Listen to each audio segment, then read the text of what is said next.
Untuk ke-10 kalinya gue balik lagi ke Thailand.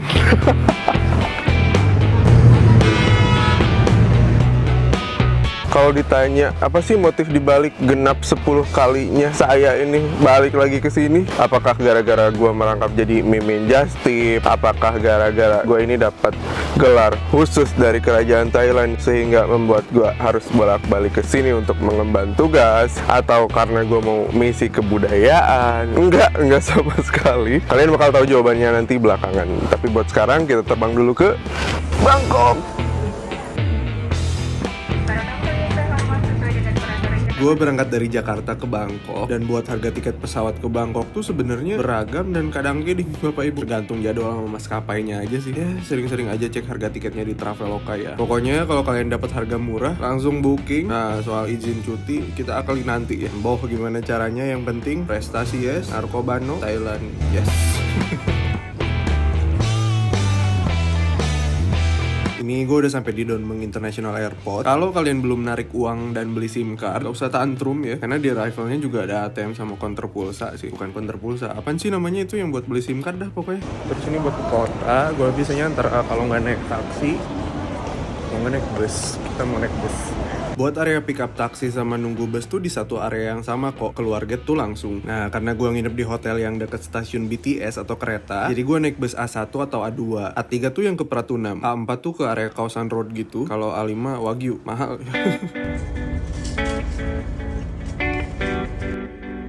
Nah buat beli tiketnya, kalian bisa beli langsung aja pas di busnya ke kondektur. Harganya 30 baht, kalian kabarin ke dia kalau lo mau turun di Mochit. Nah dari Mochit tuh ada dua opsi nih. Kalau kalian mau naik MRT, turun saja ke MRT Chatuchakpak. Namun kalau kalian mau naik BTS kayak gue, lanjut naik aja ke BTS Mochit. Nah untuk tiket BTS, kalian bisa beli tiket sekali jalan di konter atau vending machine di stasiunnya, atau beli rabbit card kayak gue. Ini khusus buat BTS aja ya, harganya 200 baht dan yang bisa dipakai tuh 100 baht gitu. Ntar kalau habis tinggal di top up aja di stasiun. Belinya juga di counter dan harus nunjukin paspor ya, ingat.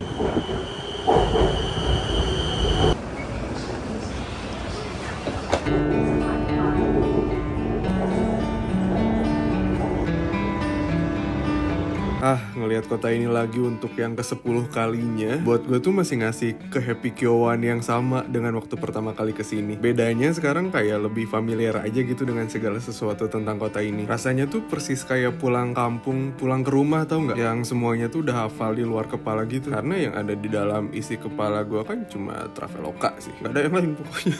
Traveloka best. Yuk bisa yuk berangkatin gue ke Eropa, yuk.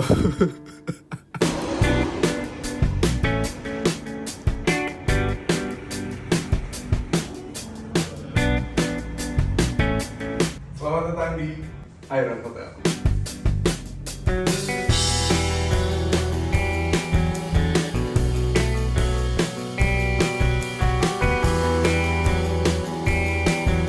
Kita room tour ya. Jadi pas masuk tuh ada meja, kalau mau kerja bisa di sini. Terus ke sini ada kaca, hanger, terus kulkas, dan ke sini langsung ke kasur. Terus ada TV-nya lucu banget kayak lukisan dah ceritanya. Terus masuk ke kamar mandi. Ini showernya. Ini kalian gak usah khawatir kalau bakal ada yang ngintip karena ini bisa ditutup kok. Ini ada wastafel, terus buat ngaca segala macem, dan toiletnya aman, ada bidetnya. Sebenarnya kalau penginapan di Bangkok tuh jangan bingung, soalnya banyak banget pilihannya, dari yang harganya 100 ribuan sampai yang belasan juta per malam juga ada.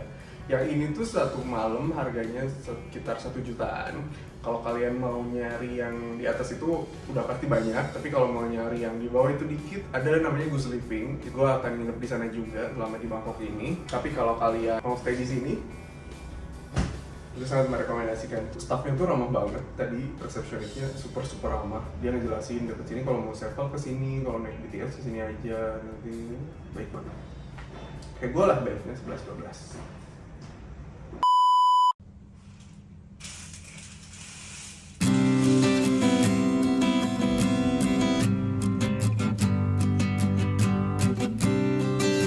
Selamat pagi. Kita mulai explore negara ini ya. Nah, jadi gini ya Robon. Selama di Thailand ini, gue akan bawa kalian ke 3 tempat untuk eat, play, and love. Jadi kita bakal banyak makan di Bangkok, terus main-main di Pattaya, dan ngobrolin tentang cinta di Kolan. Wede, ngomongin apaan tuh? Udah, kalian tonton aja. Ini sekalian sepanjang video gue juga bakal cantumin budgetnya ya, biar kalian kebayang. Dan di akhir video nanti bakal gue recap buat kalian. Gila, gue baik banget. Dan untuk hari ini kita mulai dengan ngopi dulu di salah satu coffee shop di Bangkok yang katanya dapat banyak banget penghargaan karena kopinya enak banget. Kita buktikan ya. Nah, kalau kalian naik BTS kayak gua, bisa turun di Payatai Station ya. Nanti keluar exit 1 dan sampai di Factory Coffee. Wah, ini gue lagi beruntung sih, antriannya dikit banget. Sorry banget gue ralat, ternyata di dalam antriannya panjang. Ini gue datang weekday jam 9 pagi dan udah rame begini ya. Pokoknya total ngantri gue tuh 30 menit, terus 30 menit lagi nunggu orderannya. Jadi sejam nunggu lah. Kalau kalian datang lebih siang lagi atau weekend gitu ya, menurut gue sih good luck ya. Namun, apakah antrian lama tersebut sebanding dengan apa yang kita rasakan? Iya banget. Ini gue nyobain Moscow Coffee sama Chocolatian yang non coffee-nya. Terus gue juga nyobain croissant yang Thai tea sama almond. Dan semua yang gue cobain itu enak, nggak ada yang gagal. Dan menurut gue ya kopi buatan sini tuh emang layak dapat penghargaan sih. Meskipun emang sumbang sih gue dalam review kopinya tuh cuma bisa nyengir doang ya, karena gue juga emang nggak paham banget urusan kopi. Tapi kan ya kalau bedain mana yang enak sama yang enggak mah ya bisa lah ya. Yang gue nggak bisa tuh cuma bedain apakah dia suka sama gue atau emang karakternya aja baik ke semua orang. Tapi sungguh kalau kalian baca review-reviewnya, kayaknya kalau kalian pesan apa aja di sini tuh pasti enak dah. Jadi terserah dah lu mau pesan yang mana aja, gak usah ngikutin gua. Yang penting lu orang baik, sukses, terus ada 10 miliar di rekening, financial freedom, udah gak muluk-muluk hidup.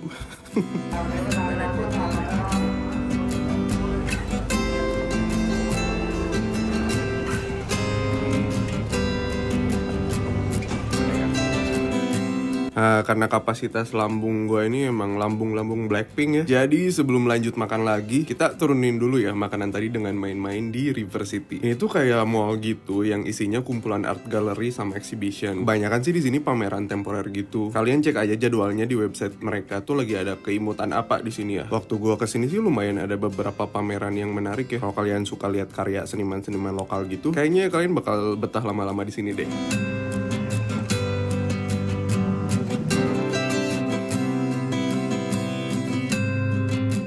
Nah, buat ke tempat makan yang satu ini, gua mau nyobain naik boat. Itu gua naik dari Asok Pier menuju ke Tonglor Pier. Deket kok, cuma 15 menitan gitu. Harga tiketnya 15 baht aja. Bayarnya langsung di boatnya ya. Habis itu kalian jalan kaki aja dikit. Meskipun agak panas ya, tapi nggak apa-apa. Karena kita bakal makan enak di tempat makan seafood yang terkenal di kalangan warga lokal. Dan seperti yang kalian lihat ya, ada logo-logo merah tersebut alias Michelin, berarti harusnya enak ya. Kalau nggak enak, kita gebukin aja ya yang nempel Michelin itu.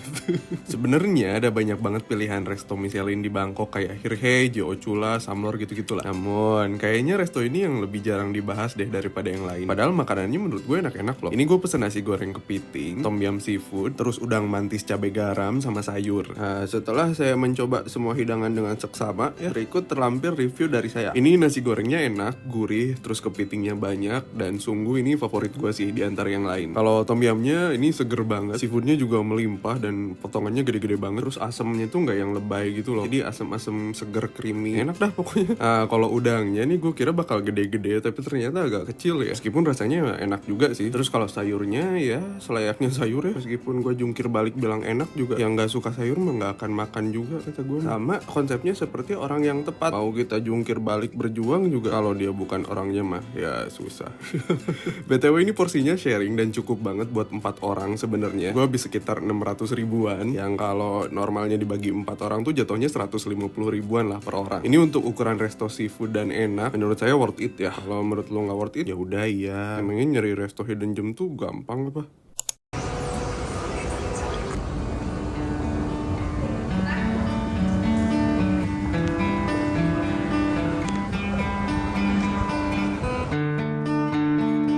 Salah satu yang lagi jadi perbincangan nasional dari Thailand adalah milk bun-nya After You. Sebenarnya gue udah sering banget beli milk bun-nya dari dulu, karena emang beneran enak sih. Nah, cabang After You di Bangkok kan ada banyak banget ya, dan selalu rame gitu loh. Nah, ini satu nih yang selalu sepi itu yang di Queen Sirikit National Convention Center. Gue tuh tiap kesini emang selalu sepi gitu, dan biasanya gue nyobain yang Hokkaido cheese. Namun karena ini lagi habis ya, jadi gue nyobain yang strawberry. Nah, biar tetap cuanet, kita makannya di taman terdekat aja ya. Di deket sini tuh ada Benja Kid Park. Itu tempat favorit gue buat sunsetan di Bangkok. Kita makannya di taman sebelah sana. Let's go. Nih, ini tuh area tamannya sebenarnya luas banget. Nah, kalau belum jam sunset, biasanya gue melipir dulu ke area skywalknya. Di sini enak banget buat piknik ala-ala gitu sambil makan milk bun yang tadi. Kayak kita cobain ini tuh milk bunnya After You yang rasa strawberry. Sebenarnya gue tuh biasanya pesen yang Hokkaido cheese atau yang original gitu. Ini pertama kalinya yang strawberry. Harusnya sih sama-sama enak ya. Karena kayaknya sih yang buat masih orang yang sama.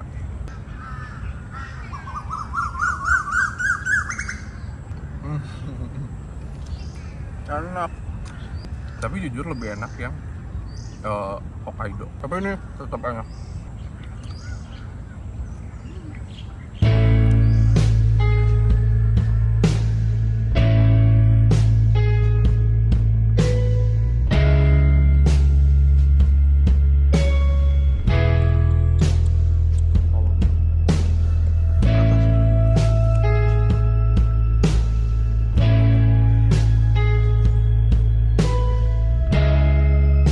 Nah, kalau udah jam sunset, kalian coba pindah ke sisi utara danau ini deh. Ini tempat yang enak banget buat duduk sambil nunggu sunset. Ini sebenarnya agak personal sih, tapi tiap kali gue ngerasa capek, bingung, atau buntu gitu, gue tuh selalu ke tempat ini. Ya, buat duduk aja, bengong, ambil jeda gitu. Nih gue jadi inget salah satu tulisan bagus yang pernah gue baca. Katanya, "For those who are lost, there will always a city that feels like home." Jadi bagi mereka yang sedang tidak baik-baik aja, selalu ada kota yang rasanya seperti rumah. Dan itu Bangkok buat gue. Makanya sampai yang ke-10 kali pun gue kesini, gue gak akan pernah bosan karena rasanya kayak pulang ke rumah aja. Dan taman ini buat gue rasanya kayak kamar tidur, tempat yang paling rumah di dalam rumah.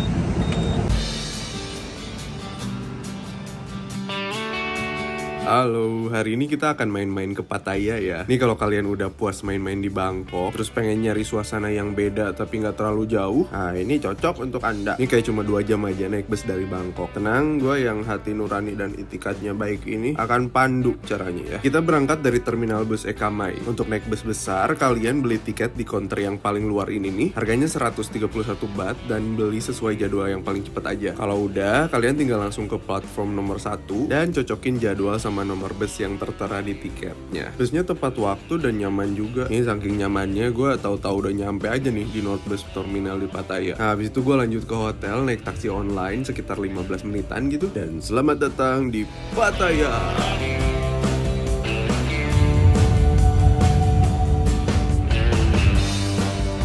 Pattaya ini salah satu kota pesisir yang terkenal di kalangan turis internasional. Makanya jangan heran kalau kalian kesini kayaknya ngelihat turis tuh udah ngeblend aja gitu ya sama warlock. Ini sebenarnya yang kedua kalinya gue ke Pattaya dan emang selalu rame sih. Apalagi kalau ada festival khusus kayak Songkran bulan April nanti tuh kebayang bakal festif banget sih. Ya nggak cuma di Pattaya ya, di semua kota di Thailand juga itu bakal seru banget. Makanya apa? Kata gue buru booking sekarang tiketnya di Traveloka. Tuh tanggal yang empuk sekali buat cuti juga itu. Cuti cepat-cepat. Selama di Pattaya, gue nginep di hotel yang kuning-kuning ini nih, namanya Mood Hotel. Ini salah satu hotel budget yang nyaman dan cuanet di Pattaya. Dan tentu saja gue bookingnya di Traveloka ya. Sekalian mau info juga, kalau booking penginapan, pilih tipe kamar yang free cancellation ya. Biar kalau batal nginep tuh uangnya bisa kembali. Dan pilih flexible payment, biar bisa pesen penginapan sekarang, bayarnya di tanggal tertentu. Nah, buat transportasi selama di Pattaya, gue sewa motor ya. Ya, namanya juga kita Dilan ya, naik motor dong. Kalau naik tuk-tuk, gue bukan Dilan, gue Pishon.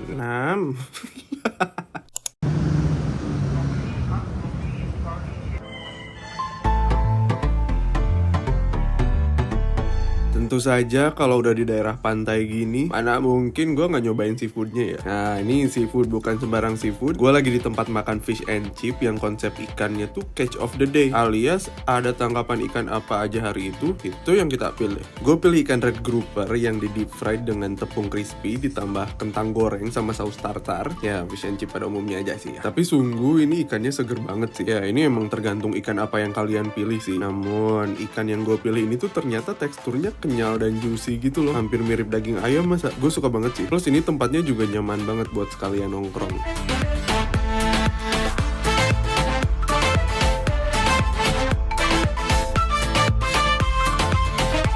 Kalau kalian kayak, nih aku anaknya beach club banget, pengen chill-chill aja sampai Enterwin, nah kalian coba ke Oksigen dah. Tempatnya luas dan enak banget buat nyantai sore sampai sunsetan. Ini nggak ada minimum spend ya, cuman emang tempat duduknya udah di-assign gitu sama staffnya pas masuk tadi. Gue di sini cuma numpang duduk aja sambil minum es kelapa, karena sebenarnya gue mau ngejar sunset di Pattaya Beach yang katanya indah itu. Seindah apa? Seindah ini teman-teman.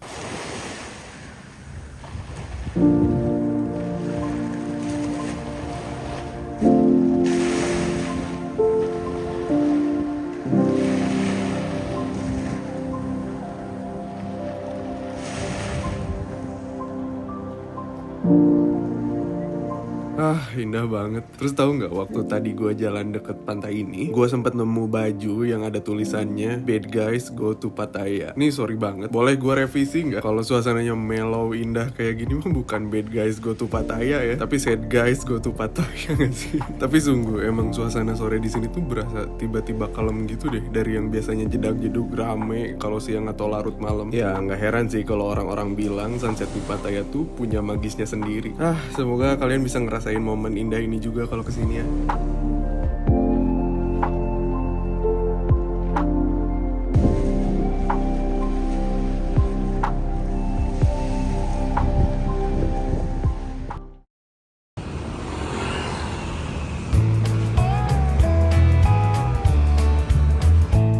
Dede, udah kayak Akam sih banget belum nih? Pagi-pagi turun dari motor ya kan, habis itu mampir kopi shop pinggir pantai buat memulai hari dengan kopi biar alright begitu. Keren bang, keren. BTW ini gue di salah satu coffee shop yang kopinya terkenal enak, ratingnya juga tinggi tuh di Google, dan emang beneran enak sih. Apalagi kalau minumnya tuh sambil nikmatin pantai pagi-pagi dan ngelihat orang-orang mulai beraktivitas gitu ya. Ah, well dah pokoknya.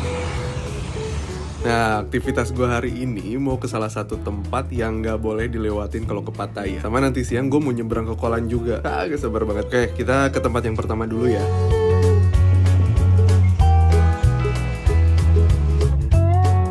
Jadi kita sekarang udah di Sanctuary of Truth. Ini museum yang terkenal dengan bangunan kayunya. Untuk masuk ke sini, kalau beli tiket langsung di sana tuh harganya bisa 500 baht per orang atau 215 ribuan. Padahal kalau beli di Traveloka Experience kayak gua, cuma 170 ribuan aja. Jauh lebih murah kan? Makanya kalau mau beli tiket masuk attraction gitu, mending lu cek dulu Traveloka Experience deh. Selain biasanya lebih murah, itu juga isi refund, isi reschedule, dan flexible visit day. Lebih untung deh pokoknya. Untuk masuk ke museum ini, kalian bisa ikut jadwal tour yang dipandu sama guide berbahasa Inggris ya, biar ke info nih isinya apa aja. Atau mau gue pandu nih, boleh ikut gue ya. Jadi, ini tuh dibangun dari tahun 1981 dan sampai sekarang sebenarnya bangunan ini tuh terus dibangun dan entah kapan bakal selesainya. Karena katanya tiap hari selain menyelesaikan yang belum selesai dibangun, mereka juga harus mengganti bagian-bagian lama yang harus diganti. Jadi katanya bangunan ini tidak pernah selesai. Perasaan lu. Nah, makanya untuk masuk ke sini tuh kita harus pakai helm proyek untuk keselamatan. Buat yang bertanya kenapa gue pakai kain, nih gue bukan bersolek ya. Namun, gue menghargai tempat ini ya. Meskipun ini sebenarnya museum, bukan tempat ibadah. Cuma karena di dalam sini ada patung Buddha, jadi untuk menghormati kita diharuskan pakai pakaian tertutup. Fun fact lainnya, museum ini tuh dibangun dengan kayu tanpa paku. Jadi kayak disambung-sambung aja begitu dengan teknik tradisional mereka. Jangan tanya gue tekniknya apa, gue juga kurang nyimak pas dijelasin ya. Museum ini emang megah banget sih. Selain dari sisi arsitekturnya, mereka juga nyisipin nilai kebaikan tentang kehidupan di beberapa relief yang ada. Coba kalian baca aja, siapa tahu kalian tersentuh terus kayak, oh relate banget nih dengan kehidupan saya. Ya memang itu tujuannya. Ya, makanya tempat ini disebut Sanctuary of Truth.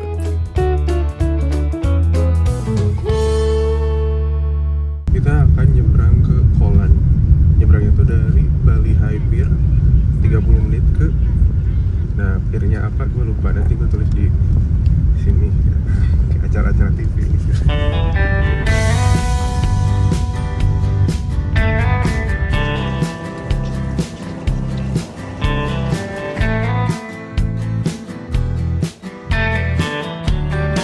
Untuk nyebrang ke Kolan, kalian bisa nyebrang dari pelabuhan Balihai ke Naban. Kalian pas nyampe sini langsung aja ke pirnya yang paling ujung. Nanti beli tiketnya langsung ya di penjaga sebelum naik boatnya. Harganya 30 baht per orang. Durasi nyebrangnya sekitar 30 menitan ya. Ini nggak bikin perut terkoyak-koyak sih. Perjalanannya kayak nyantai aja gitu. Kalau kalian mau opsi yang lebih cepat, bisa naik speedboat juga yang lebih private. Cuman ya emang harganya lebih mahal. Dan kalau kalian mau naik itu, bakal ada banyak banget kok yang nawarin pas di pelabuhan tadi. Dan ini kita udah nyampe di Kolan.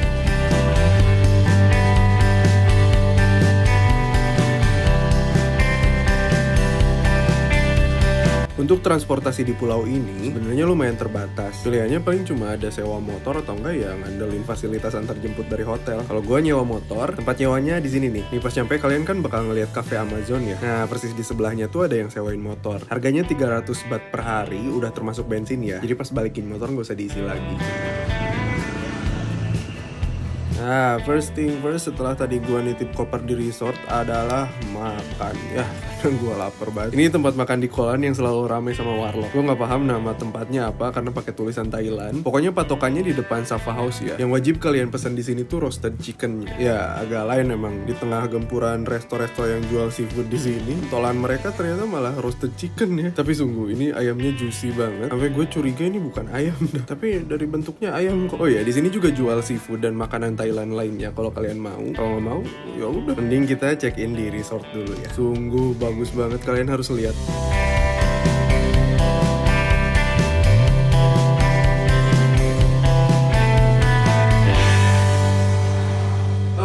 Selamat datang di Rimtalai Resort. Oke, kita room tour ya. Jadi ini tuh yang tipe villa gitu. Ada 2 lantai.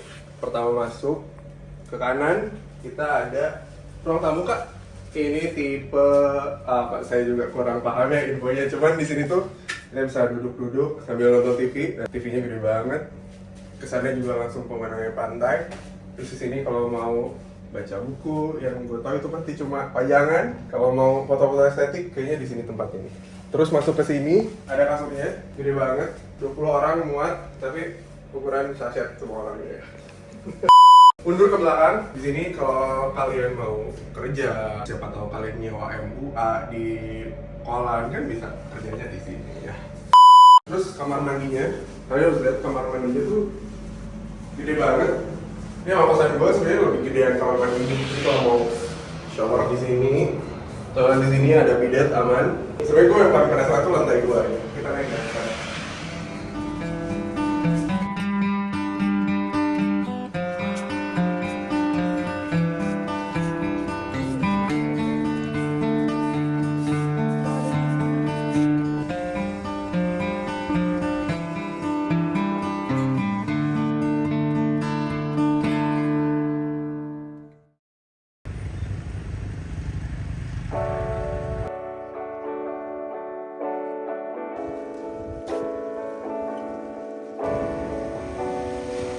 Kalian tahu nggak? Sebenarnya ini kedua kalinya gue ke pulau ini. Yup, tahun lalu gue udah pernah ke Kolan dan sekarang gue balik lagi. Ini gue bahkan datang ke tempat-tempat yang sama, kayak pantai-pantai ini. Ini pantai yang sama persis yang gue datengin tahun lalu sebenarnya. Buat sebagian orang, kembali ke tempat yang sama tuh terdengar membosankan kali ya. Tapi buat sebagian orang lain termasuk gue, kembali ke tempat yang sama untuk kesekian kalinya tuh nggak sama sekali bikin bosan. Apalagi kalau memori terakhir dari tempat itu tuh memori bahagia gitu. Wah, balik lagi ke tempat yang sama tuh rasanya bukan mengunjungi tempatnya, tapi kayak mengunjungi memori bahagianya, tahu nggak? Itu tuh perasaan yang sama kayak kalau kalian nostalgia denger lagu yang sering diputer pas lagi deket sama seseorang dari masa lalu gitu misal. Kan rasanya kayak balik lagi hidup di momen itu ya. Padahal nada lagu itu tuh kan nggak berubah ya dari dulu, alias gitu-gitu aja. Tapi dengerinnya lagi dan lagi, rasanya tuh nggak akan pernah bosan. Karena bukan lagunya yang kita dengerin, tapi suara-suara masa lalu yang menyelinap di antara lirik yang dulu pernah relate. Pernah gak sih kalian jatuh cinta bukan sama orang, tempat, anabul, atau makanan gitu ya, tapi justru jatuh cinta sama momennya. Kayak momen sore-sore gini nih, larut dalam waktu, perbincangan, suara ombak, suara kapal yang lewat, teriakan orang-orang dari jauh, awan warna permen, dan segala sesuatu yang berkontribusi di sore itu. Terlepas dari kita lagi sendiri atau dengan orang lain, kita tuh cuma jatuh cinta dengan momen yang terjadi aja. Gue gak tahu gimana kalian akan memaknai ini, tapi jatuh cintalah lebih baik banyak dengan momen-momen yang terjadi dalam hidupmu, maka belakangan kalian akan sadar kalau video ini udah mau selesai.